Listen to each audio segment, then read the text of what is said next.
Nicolas Correia presents SF30th Hacking Edition, a journey into the reverse engineering of a closed-source emulator used in several games, such as SF30th Anniversary Edition and Arcade 1-Up. What's more, this will be reused to play more games and provide new features to the players.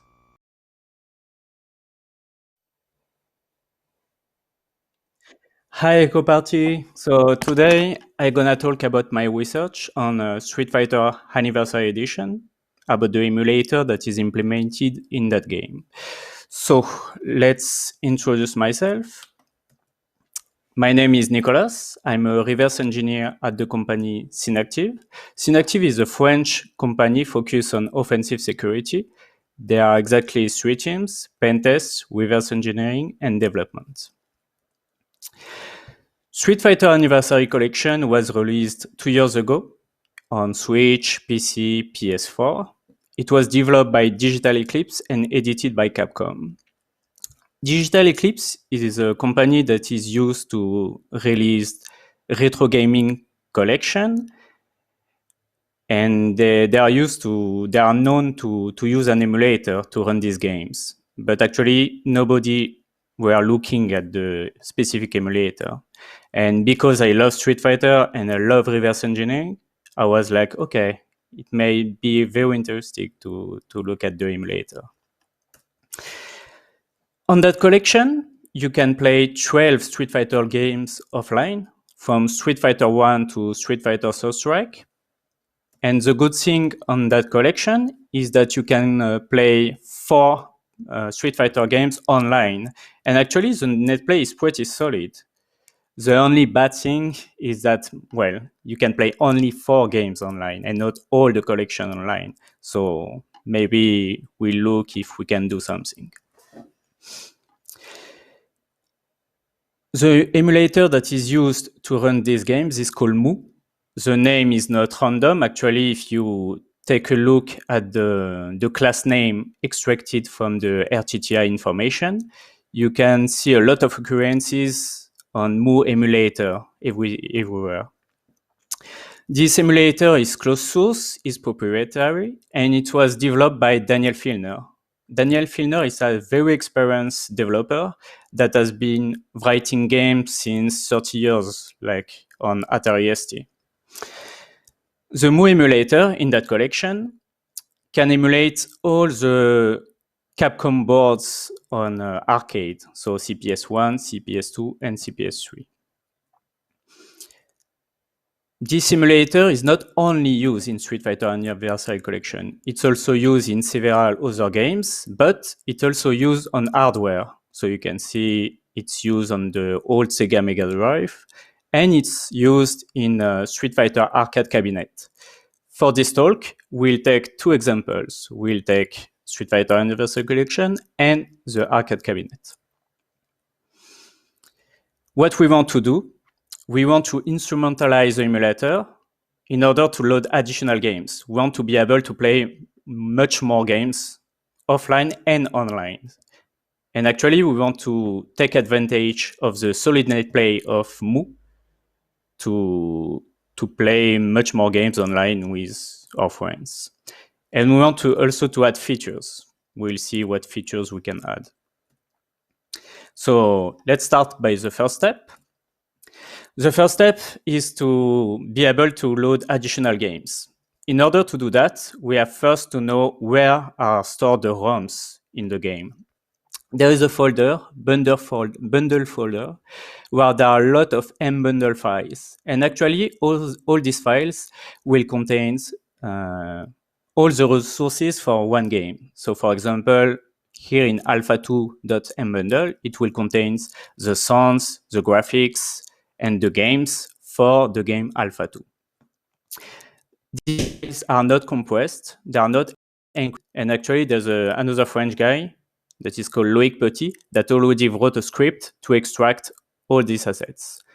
So now we can extract the ROMs from the games. The second step is to convert one ROM that we will download from internet to be compatible with Mu. So how we do that? We'll take one game from Mu, so for example, Street Fighter 2 Hyper Fighting, and download the exact same game from internet that is compatible with an open source emulator like MAME. And then we will try to check out the differences between both and write a script to convert one game from one emulator to another emulator. We want our script to support CPS1, CPS2, and CPS3 because we want to be able to convert everything. So as you can see on that picture, that is a CPS1. It's an old board, arcade board, that has been created by Capcom to run the Capcom games. It's composed of 3 boards. There is the A board, that is the motherboard, and the game is the B board. Actually, you plug the B board on the A board. It's like your cartridge that you will plug on your old Super Nintendo. It's a bit the same. And there is a C board that we'll keep for talking later. So if we take, for example, Street Fighter 2 Hyper Fighting, that are the Mu files that represent that game. And if we download the same game for MAME, if we extract the zip file, we have several files. We can see that it's composed of the game main code, graphics, and audio. And for Mu, everything is only in a single file. How can we know that all these files are graphics, all these files are game code, etc.? We can take a look at the CPS1 driver source code because MAME is open source. And we can see that all these files are graphic files. All these files are CPU, etc. That's why we can identify each files. Let's begin by convert the audio files. Well, for the audio files, it's very easy because actually they're the same.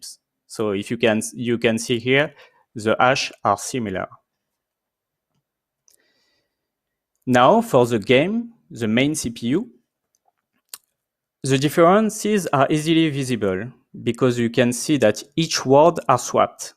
So for example, for the main one here, you can see 08, 70, 70, 08, 75, 4E, 4E, 75, etc.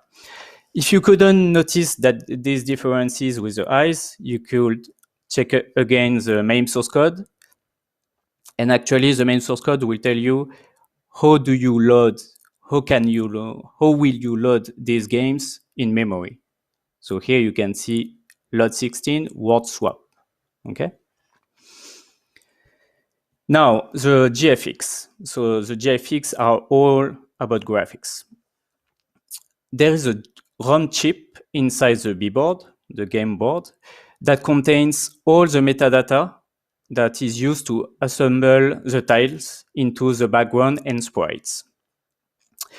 To convert the graphics files from MAME to Mu, we have to merge each files into a single one and reorder the bytes, a bit like what we did for the main CPU. And then we have to decode the graphics. So for the first part, actually it's quite easy. You just have to take the first words of each file from the ROMs and concatenate everything in one single file. Here you have the graphic file before decoding. And then you have to decode them. To decode them, again, on the main source code, we can find a method CPS1 GFX decode. And what we did, we just re-implement that code in Python. So we have everything to convert CPS1 game from MAME to Mu. Let's check with CPS2.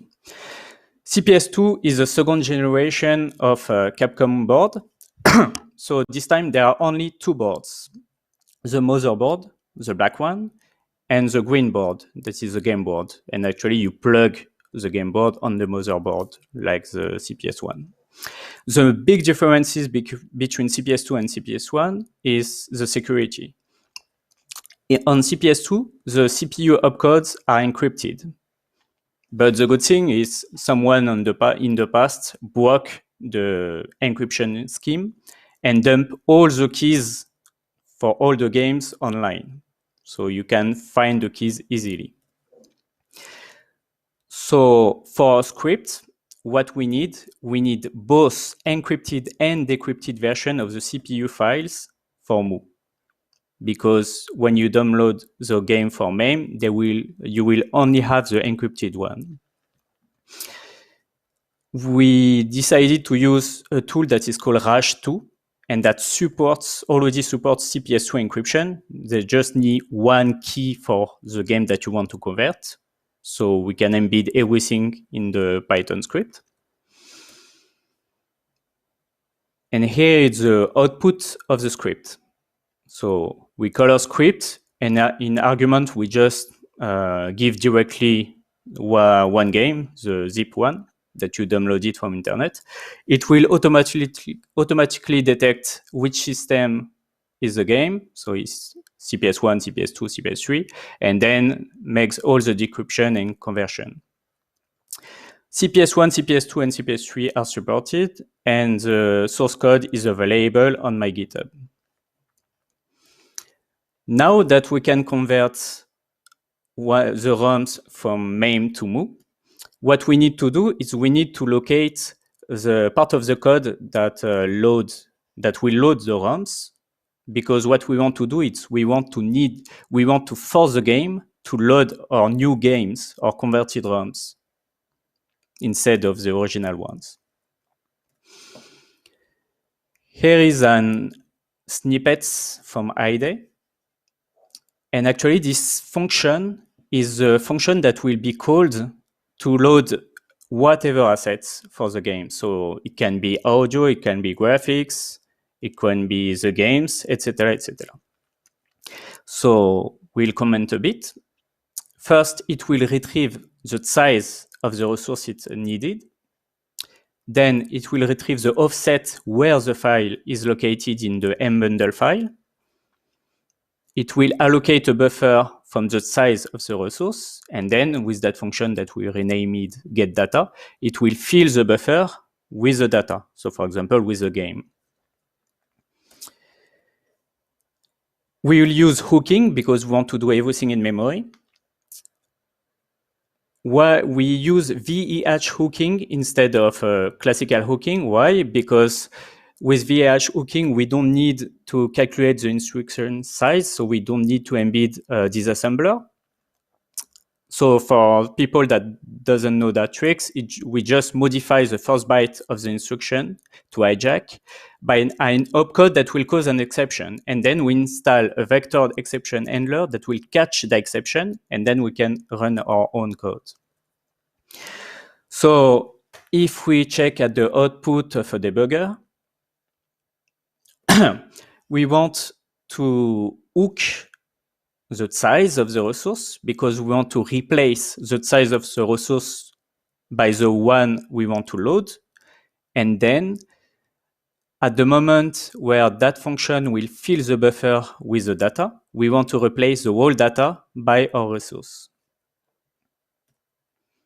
So CPS2, we can replace games. It works really nice. CPS3, no problem. And you can see that we can also replace the borders. And for CPS1, there is a black screen.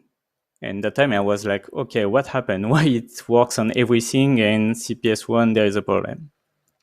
So let's take a look at a method that we called loadROM. Actually, every games expose a method that will set up the emulator. So for example, here, the CPS1 emulator with the information from the ROM, from the game.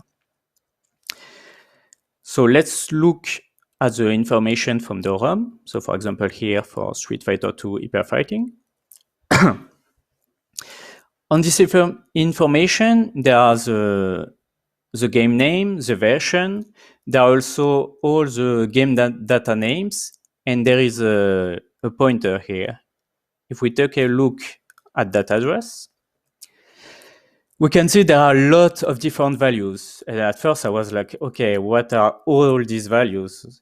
And I was looking at the same structure, but for another CPS1 game. And I noticed that every values were different.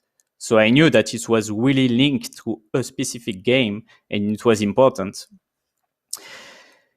If we check again the CPS1 board,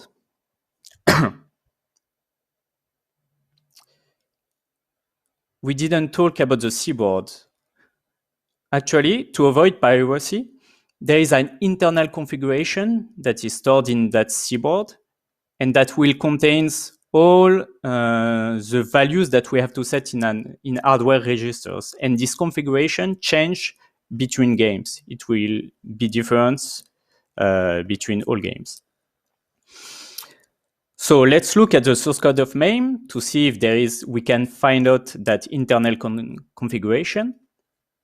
And yeah, actually, if we check for Street Fighter 2 Hyper Fighting, we can see all the sets of the internal configuration here. So here you have the register names and then all the values. And then we could match these values with the registers.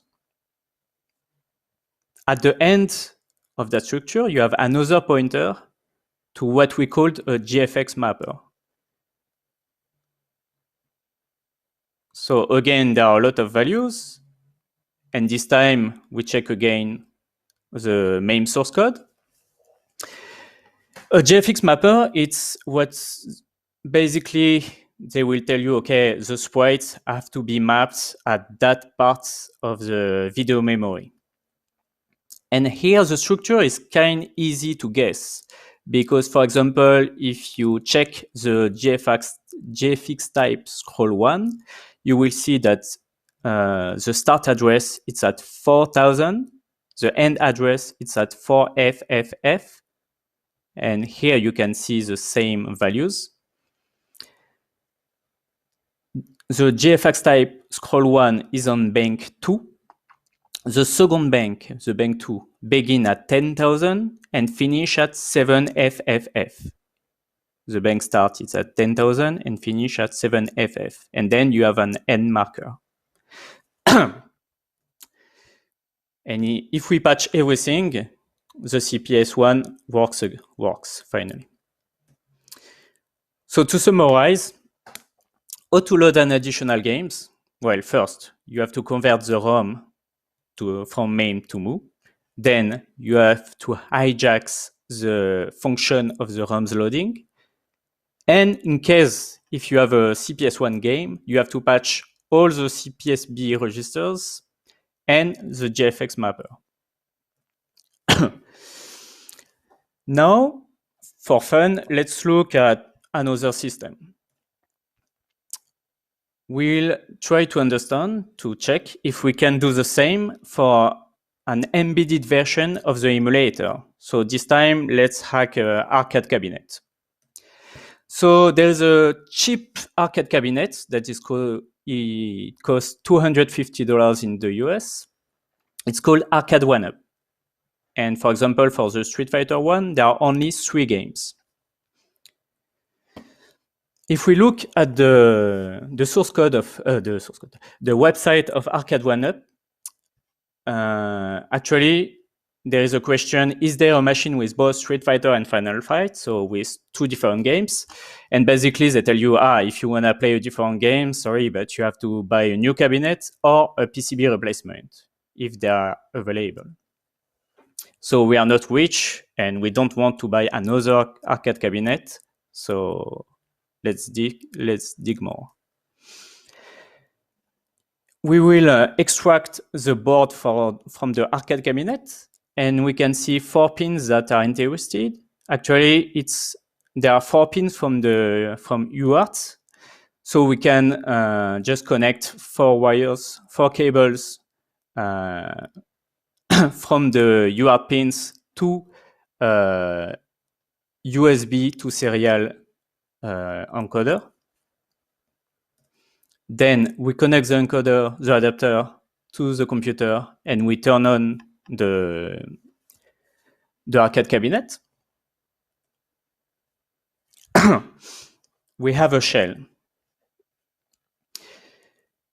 If we look at the root folder, we can see that there is a Mu emulator, the ARM version, and in the folder Z assets Capcom, there are the ROMs.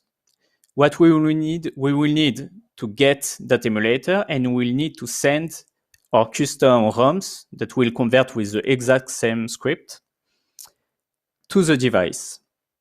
So we need to be root because everything that we want to grab or send, it's in the root folder. And actually, it's very like easy. We are very lucky because there is a script shell that is owned by root and that is accessible by everyone on writing. So you can just add a line on that script to change the root password, select a game, and then restart the cabinet, and you are root. So because we don't have network connectivity, we don't have Wi-Fi chip, nothing of that, we can only transfer data from the computer to the device using the serial connection. So what we'll do, we'll retrieve the emulator, we'll patch the emulator the same way that we did for the PC version. We'll send the patched version to the device, and we'll send the new ROM to the device. So I did a test with Vampire Savior, so we can now launch the demo of Arcade One. So I turn Arcade One up. I didn't change the logo. So normally it's Super Street Fighter 2 that should be run. And as you can see, I load another game, Vampire Savior.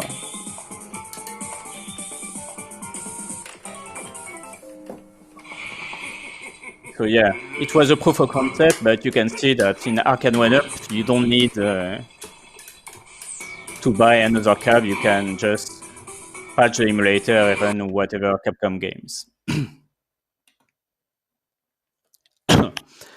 Okay, now let's go back to Street Fighter Anniversary Collection and let's look at the other modes.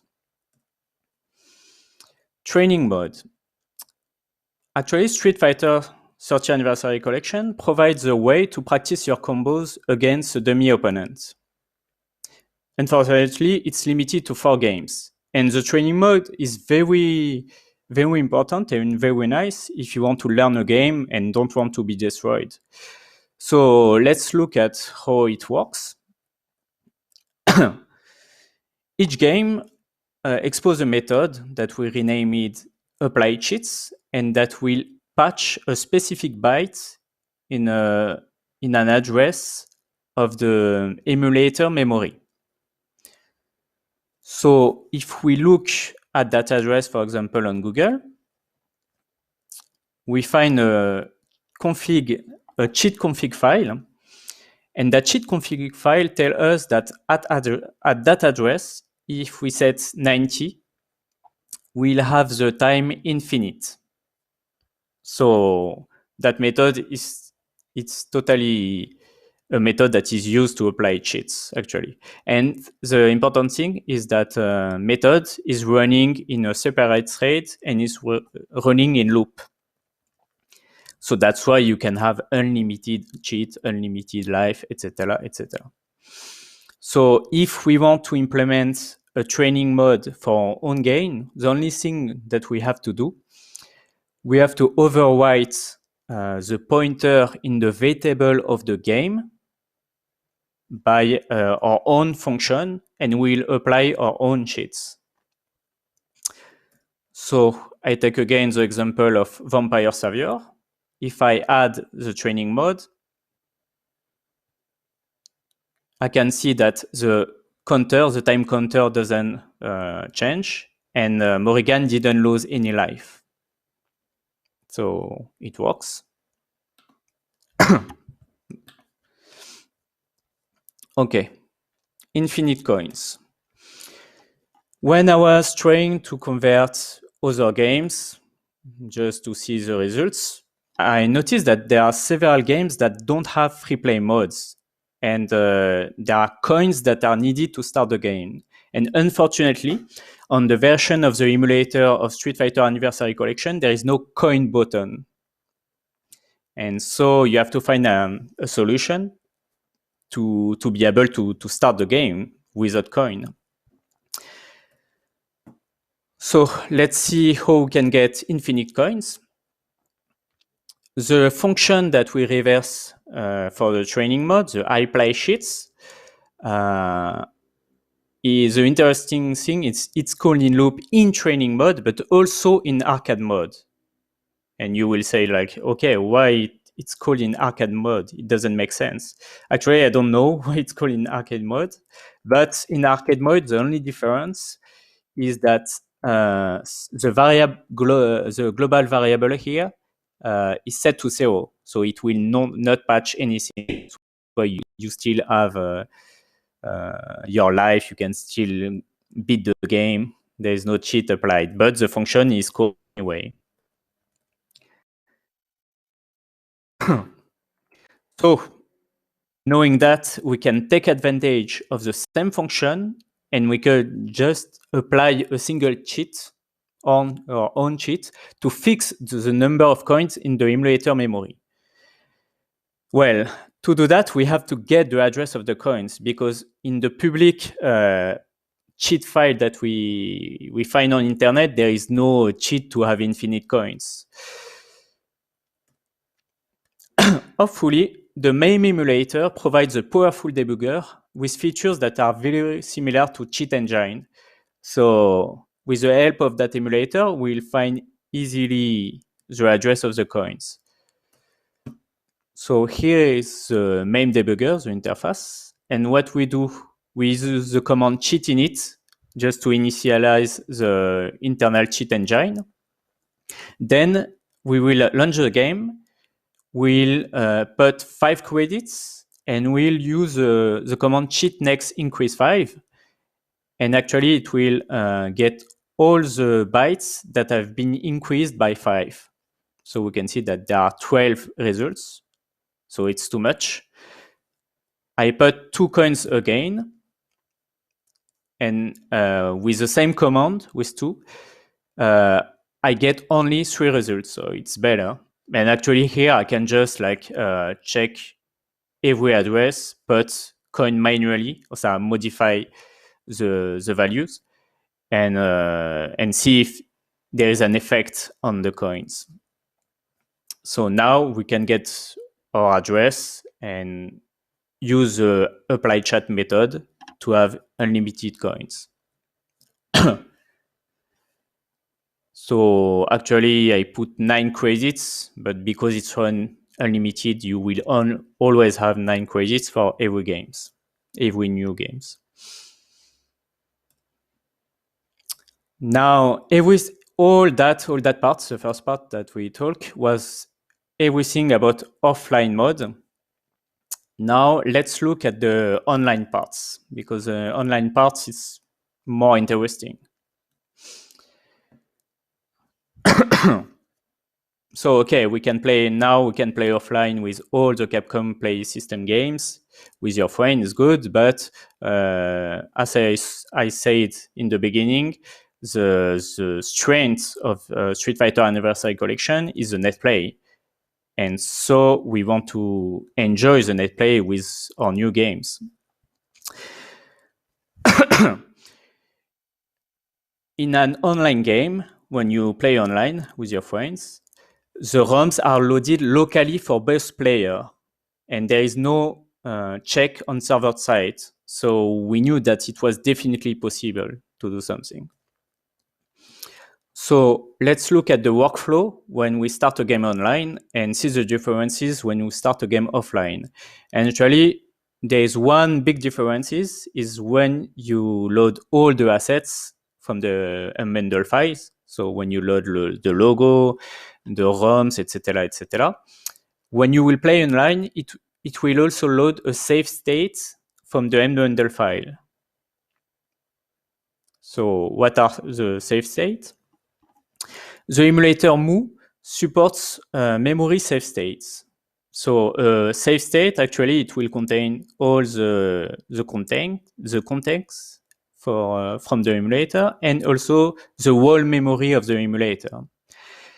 When you play offline, it's only used to save the game progress, but when you play online, it's used for both players when you start a game at the same time, and that is to avoid the desynchronization.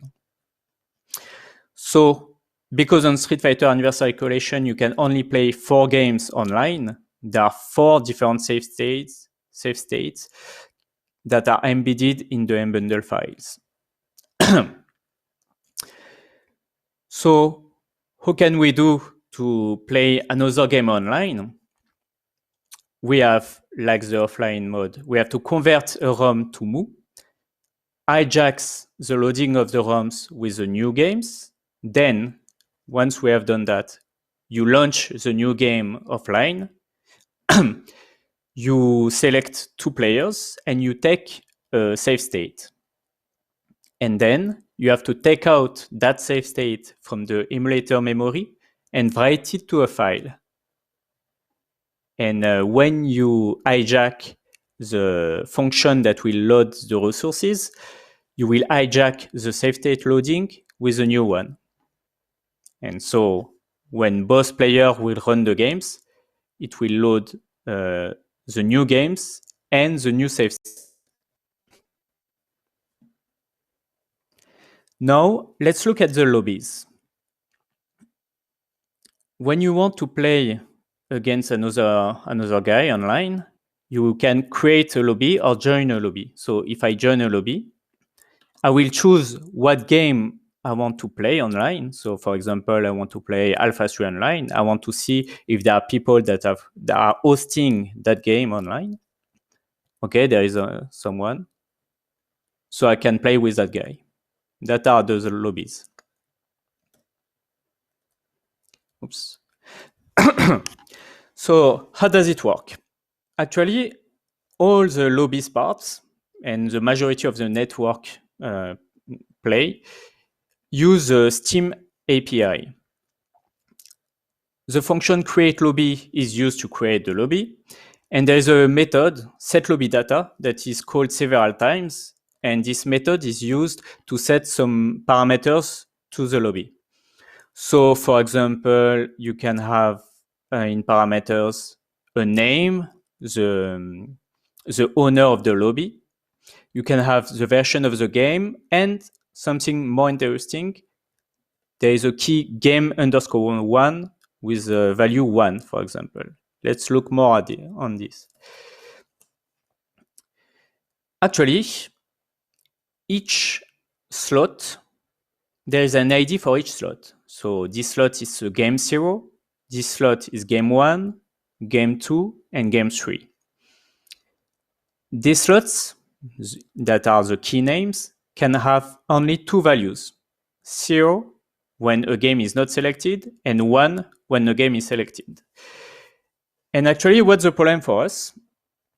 The problem is because we replace a game from one slot. For example, if we replace a CPS2 game, we'll replace Alpha 3. If we want, for example, to look for, we want to host a game with a Vampire Savior, okay? We'll use the slot 2. If someone is looking for the game Alpha 3, he will find our lobby. And so we'll start both different games and it won't work. So how can we fix that? Actually, instead of having only 0 or 1, we can just replace this value with an ID that will arbitrarily link to a new game. So for example, let's say Vampire Savior, it will be the ID 2. Another game will be the ID 3, etc. So I'm sure that if I create a lobby, only the people that are looking for my game will join my game.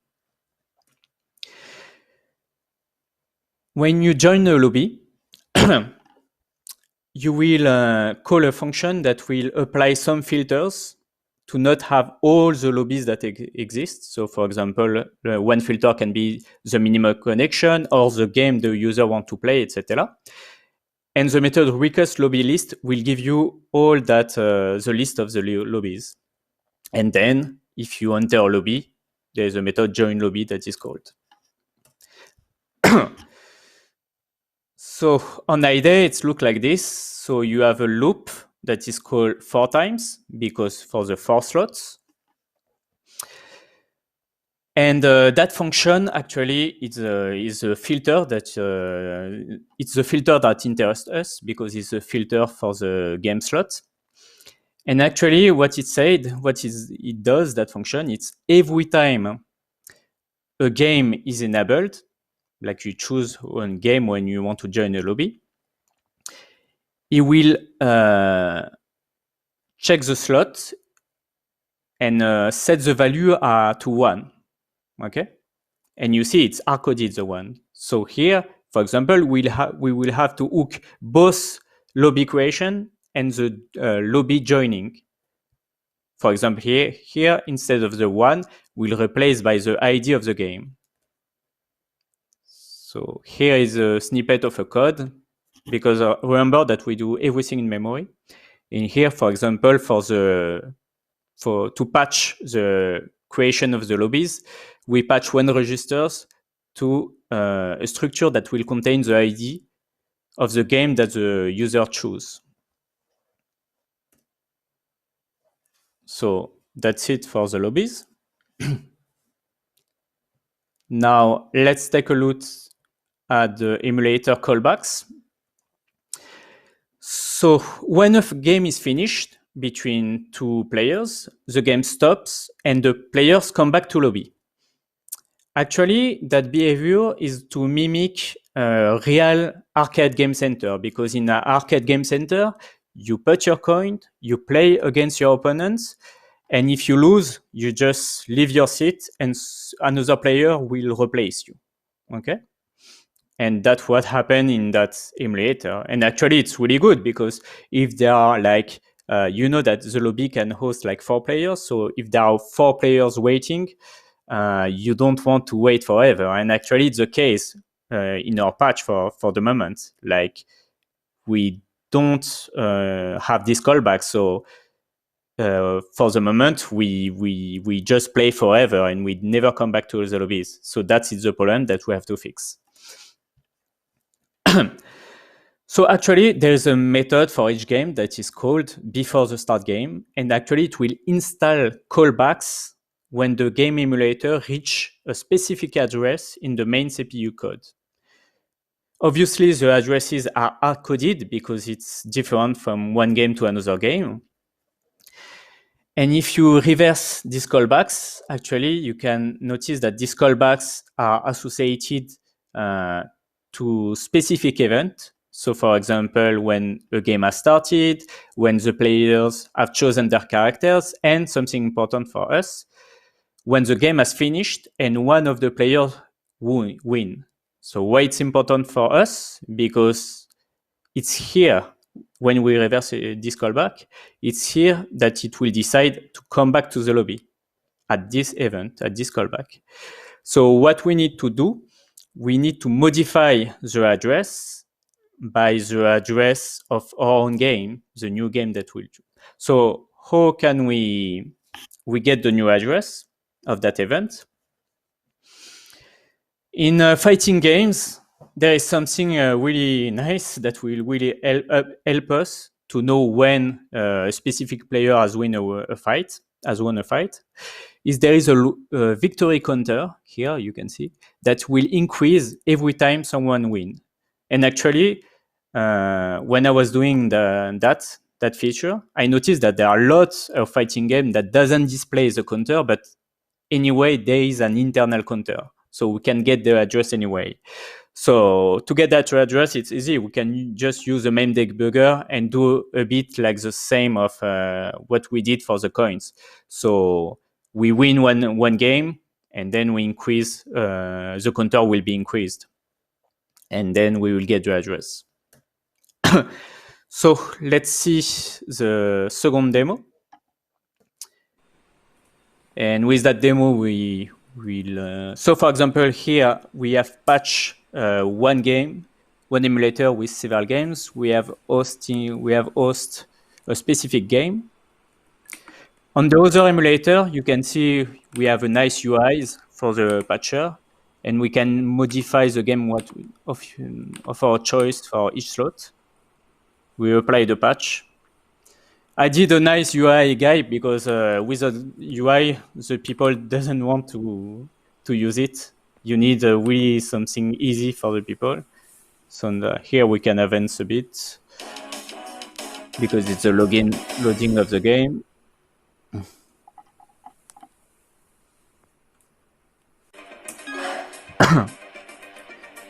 Okay, so here we want, for example, we want to look at that game. We want to search for a new League Jersey game. And actually, we don't find nothing. And if we don't find nothing, it's because our lobby are working, because the other guy was hosting another game. He was hosting Alpha 2. This other guy now is hosting JoJo Bizarre Adventure.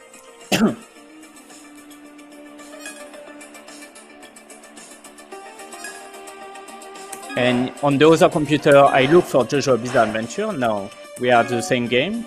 It's good. The lobbies are working. Now we start the game. Remember that this game is not part of the collection normally. So now let's look at the two screens. And you can see that that is working nicely. Like if I put the input,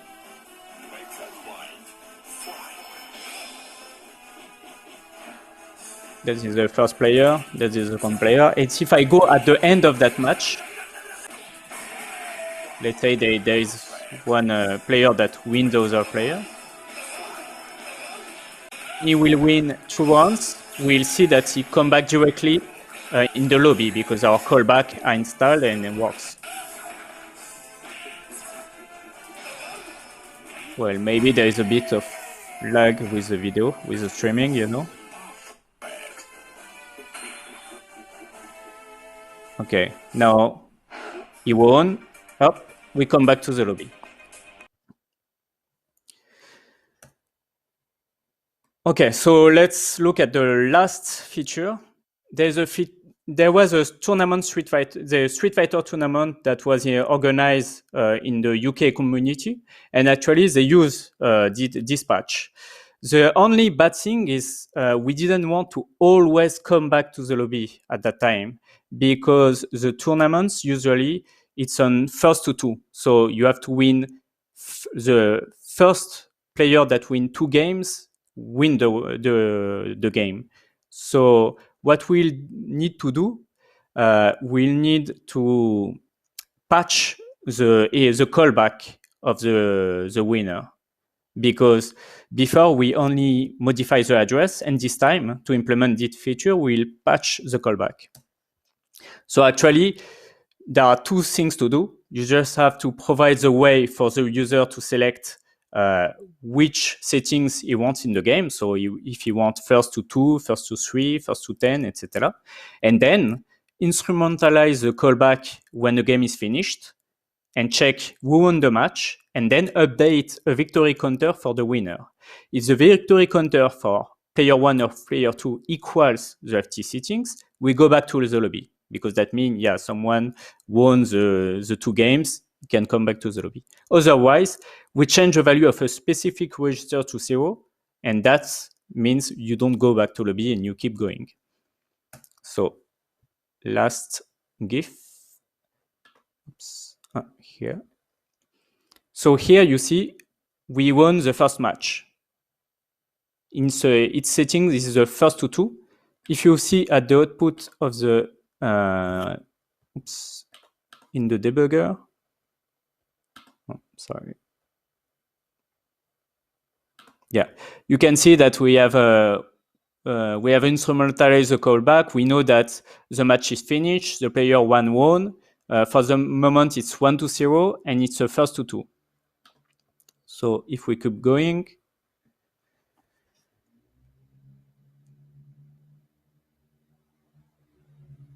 So now we'll begin the second match. We will run quickly. Well, hopefully this game is quick, so it won't take too much time. And if it works well, you will see that after 2 wins, we'll come back to the lobby and we will increase the score to 1 because it's 1 game. Up, we come back to the lobby and we won the game. Okay, so the source code of the patcher is available on GitHub, so you can take a look at it. And if you have any question, you can join me on the question and answer session. I hope you enjoy the talk.